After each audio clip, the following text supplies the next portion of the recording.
ਪੁਰਾਣੇ ਬੰਦੇ ਬਹੁਤ ਜ਼ਿਆਦਾ ਬਾਕੀ ਉਹਨਾਂ ਨੇ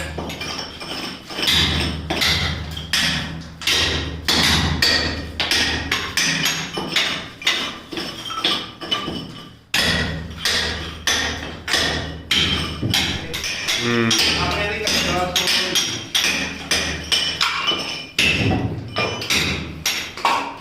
ਕਈ ਵਾਰ ਮੈਂ ਕਿਹਾ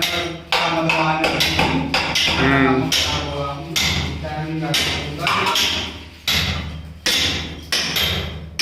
ਉਹ ਮੋਟਰ ਚੱਕ ਲਿਆ ਉਹ ਲਵਾਂਤਾ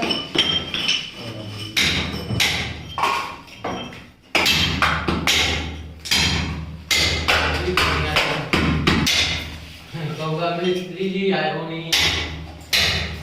ਹੈ ਕਹਿੰਦਾ